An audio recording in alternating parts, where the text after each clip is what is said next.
A king lies dying, not on a battlefield, not in a palace, but in a damp, stinking chamber where the walls sweat and the air smells of rot. His crown is gone.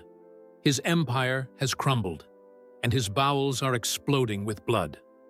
This is King John, the tyrant who lost half of Europe, was cursed by the church, and died in filth so vile that even his enemies flinched.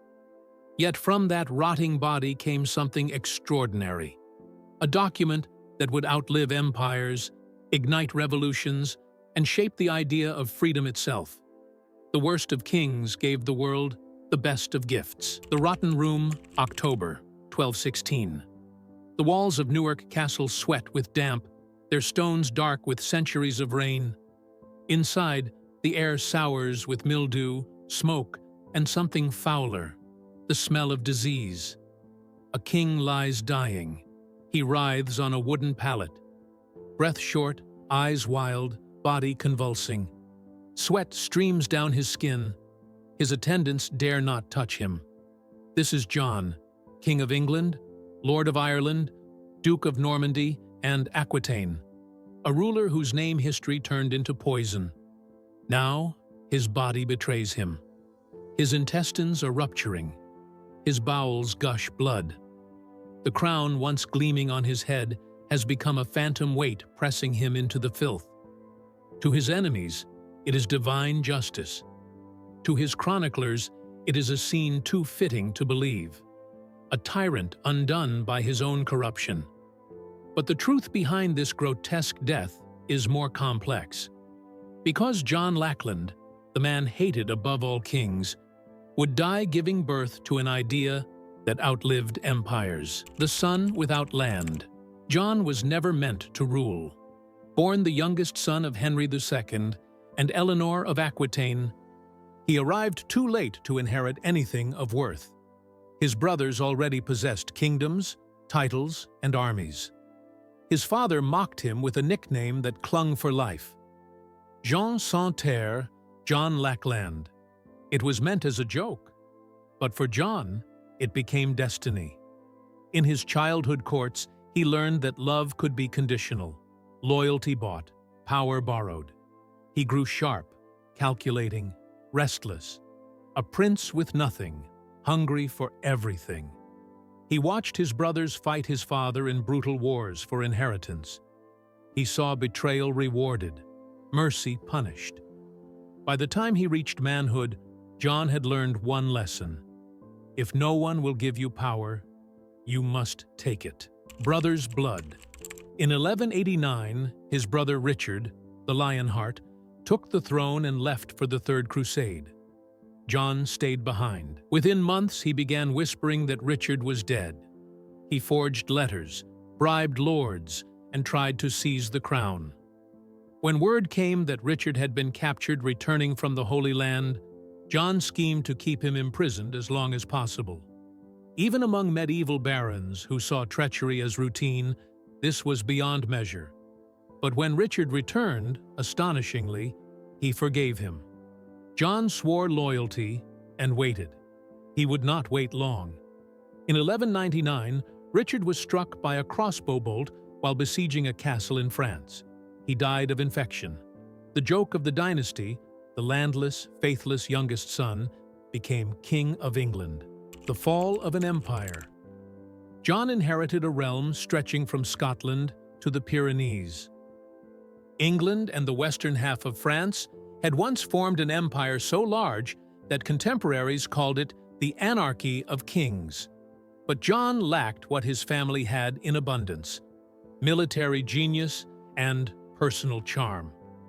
Against the brilliant Philip II of France, John faltered. He lost Normandy by 1204, Anjou soon after, then Maine and Touraine. Decades of English dominion in France vanished. The barons who owned estates on both sides of the Channel saw their fortunes collapse. Their loyalty went with them. To pay for endless failed campaigns, John turned on his people. He raised scutage, the tax paid in place of military service, 11 times in 17 years. He taxed inheritance, trade, even widows who refused to remarry. Coin by coin, England was drained. But his greed came wrapped in cruelty. He fined nobles for imagined crimes, seized lands, imprisoned heirs, and ransomed their freedom. He ruled like a blackmailer wearing a crown, a king without mercy. One story froze England's blood. Matilda de Braos, wife of a nobleman, accused the king of murdering his young nephew Arthur of Brittany, a rival claimant to the throne who disappeared while under John's protection. John's revenge was swift. He captured Matilda and her eldest son. He locked them in a dungeon and gave them only oats and raw bacon. 11 days later, guards found their bodies. They had starved to death, and in the madness of hunger, Matilda had gnawed her child's face. Such stories spread faster than truth. But for John, reputation was reality. Fear replaced faith. His throne rested on terror, not respect. And soon, even heaven turned against him. War with God. A dispute over the Archbishopric of Canterbury set John against Pope Innocent III, the most formidable pontiff of the age. When John refused the Pope's candidate, the Pope retaliated with apocalyptic force. In 1208, he placed England under interdict. Churches were closed, bells fell silent, marriages forbidden, corpses denied burial. For 6 years, England lived without sacraments, a kingdom spiritually cut off from God. In 1209, John himself was excommunicated. To his subjects, the king was now literally damned. John responded by seizing church property and imprisoning priests. He grew paranoid, surrounding himself with mercenaries, demanding oaths of loyalty from every noble and sheriff. By 1213, the kingdom teetered on rebellion, but John, cornered, finally submitted to Rome. He surrendered England to the papacy as a papal fief, agreeing to pay annual tribute for his crown. It bought him absolution, but at a cost that humiliated the realm. His barons saw weakness and smelled blood. The rebellion of the barons. By 1215, the kingdom was ready to explode. Nobles, clergy, and commoners, 3 groups seldom united, shared a single desire: to end John's tyranny. Their demands were pragmatic: relief from taxes, protection of property, justice under law. But to a king convinced of divine right, these sounded like treason. In June 1215, on the meadow of Runnymede, John met his rebels. Surrounded by armed men, he sealed a document of 63 clauses. It would become known as Magna Carta, the Great Charter. At the time, it was no manifesto of liberty. Only a list of grievances, limits on taxation, guarantees of fair trials, protection of church rights. Yet within its ink lay seeds that would sprout for centuries. John, furious, never intended to honor it. He sent messengers to the Pope demanding annulment. In August, Innocent III declared the charter illegal, unjust, shameful, and void. The barons answered with war. A king besieged. The First Barons' War plunged England into chaos. Castles burned. Villages were sacked. Families split their loyalties. John, still cunning, fought with brutality and cunning mixed with madness. He crushed the rebel stronghold at Rochester Castle, starving its defenders. But victory brought him little. Each conquest deepened the hatred around him. The rebels made a desperate gamble. They invited a foreign prince, Louis of France, son of King Philip II, to take the English crown. Louis had royal blood through his wife, Blanche of Castile, granddaughter of Henry II. He accepted eagerly. In May 1216, he landed in Kent. London opened its gates. Half of England joined him. John, the once mighty ruler, fled from fortress to fortress, hunted, humiliated, afraid. Then the sea itself turned against him. Before we descend into the king's final days, remember this: every empire breaks from within. If you want more stories of rulers who destroyed themselves by greed, poison, or sheer arrogance, make sure you're subscribed and following, because history's darkest moments are never finished teaching us. The Wash Disaster, October 1216. John attempted to move his army north through the coastal marshes of East Anglia. The route crossed a treacherous estuary known as the Wash. He crossed safely with his troops, but his baggage train, laden with treasure, lagged behind. It was the wealth of a lifetime: gold, jewels, silver plate, church ornaments, royal archives, even the legendary crown of Alfred the Great. As the wagons struggled through the mud, the tide surged in. Men screamed as horses and carts vanished beneath the water. The quicksand swallowed them whole. When the tide receded, nothing remained. To chroniclers, the symbolism was irresistible.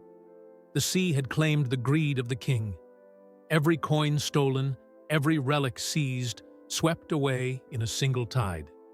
John himself barely escaped, soaked, shaken, and soon very ill. The king, who could not hold his bowels at Swineshead Abbey, he gorged on peaches and cider, perhaps out of despair. That night, his stomach revolted. Fever seized him, cramps tore his gut, and bloody diarrhea followed. He had contracted dysentery, the medieval killer that spared no rank. Too weak to ride, John was carried north in a litter to Newark Castle. Each jolt of the road brought new screams. His body wasted quickly, his skin waxy, his breath foul. Chroniclers delighted in the spectacle. Some claimed his intestines burst, others that his flesh rotted before death. Whatever the details, he died as he had lived, violently, messily, without dignity. In brief moments of sanity, he dictated his will, naming his 9-year-old son Henry as heir. Then delirium returned. He raved, sweated, and begged for drink. On the night of October 18, 1216, the line of Henry II lost its blackest son. The tyrant was dead. The regent and the child. England exhaled, but death left a vacuum. The barons had not fought for Louis of France out of love, only to destroy John. Now the villain was gone, their cause crumbled. Into the void stepped a man who embodied everything John was not. William Marshal, Earl of Pembroke, 70 years old, undefeated knight, revered across Christendom. He had remained loyal to John even at his worst, perhaps out of duty, perhaps foresight. Now Marshal became regent to the boy king, Henry III. He acted with precision. Within weeks, Henry was crowned in Gloucester. No grandeur, no gold, just a child in robes too large, a symbol of innocence after corruption. Then Marshal reissued Magna Carta. He softened its harshest clauses, but preserved its heart. The king is subject to the law. No free man shall be imprisoned without judgment. Taxation requires consent. With that, the barons found no reason to keep fighting. Louis's army withered. By 1217, the French prince retreated home in defeat. England had survived its darkest king. Barely. The aftermath of a tyrant. John's corpse was buried at Worcester Cathedral between the shrines of St. Oswald and St. Wulfstan. Saints, perhaps, meant to guard England from his ghost. Few wept. No monarch since has dared to name a son John. His memory became shorthand for failure. Yet his death transformed rebellion into renewal. Freed from his shadow, the monarchy rebuilt. Henry III's long reign, though troubled, rested on reconciliation rather than fear. The Magna Carta reissued by William Marshal became a living covenant, reaffirmed in 1217, 1225, and again under later kings. What began as a list of grudges became the cornerstone of English governance, the document that outlived kings. Through the centuries, Magna Carta evolved.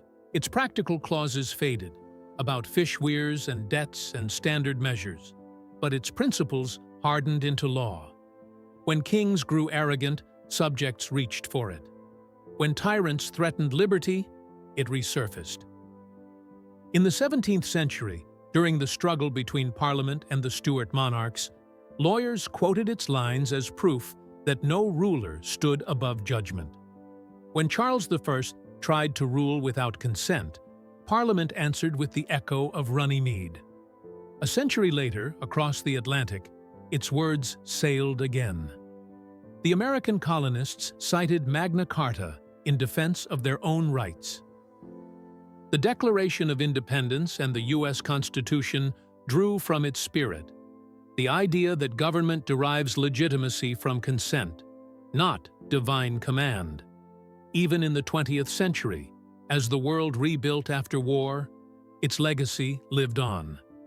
The Universal Declaration of Human Rights, adopted in 1948, echoed its promise that no person should be deprived of liberty or life without due process, that power must be restrained by law.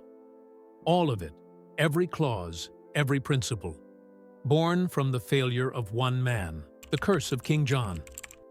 John's reputation never recovered. To medieval chroniclers, he was avaricious, faithless, cruel. To legend, he became the sniveling villain of Robin Hood, the coward who taxed the poor while hiding behind stronger men. Even Shakespeare portrayed him as a man consumed by guilt and decay. No dynasty claimed him with pride. No monument celebrates his reign. He is remembered through negation, the king who lost, the king who failed, the king whose name must never be used again. And yet, the paradox remains. From his greed came restraint. From his tyranny came liberty. From his filth came foundation. The irony of immortality. 8 centuries later, the meadow of Runnymede still lies quiet beside the Thames. Tourists walk where swords once gleamed. A stone monument stands where parchment met seal.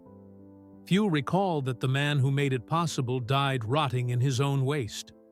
John Lackland's story is the perfect irony of power. He desired everything: empire, wealth, obedience, and lost it all. He tried to silence rebellion and instead gave it a voice that still speaks. He ruled through fear and became a cautionary tale. He died unloved and ensured that every king after him would be watched, judged, and bound by law. That is his final legacy. The worst of kings gave the world the best of gifts. No monarch has ever again been named John. The curse remains, but so too does the charter he tried to destroy. 800 years after that sick room in Newark, its echo shapes nations, courts, and constitutions. All because one man's greed, arrogance, and disease collapsed under their own weight. He died, in agony, drowning in his own corruption. And from that decay, the roots of modern freedom took hold. King John Lackland, a name of shame, a death of horror, and the birth of law. 8 centuries have passed since the night King John died, raving, broken, and drowning in his own corruption. His name remains cursed. No monarch has ever dared give it to a son again. Yet his failure became the seed of something greater. From his greed came the rule of law. From his tyranny came the promise of liberty. From his death in filth came a charter that changed the world. The Magna Carta, born not from wisdom, but from disaster, became the spine of every democracy that followed. Its echo still reaches from that meadow at Runnymede to parliaments, courts, and constitutions across the globe. King John Lackland sought absolute power and found only decay. But in losing everything, he gave humanity the one idea that no tyrant could ever bury: that even a king must obey the law. If this tale of decay and legacy gripped you, keep the fire burning. Like, share, and subscribe to the channel. There are more kings to fall, more empires to rot, and more truths still buried in the dark.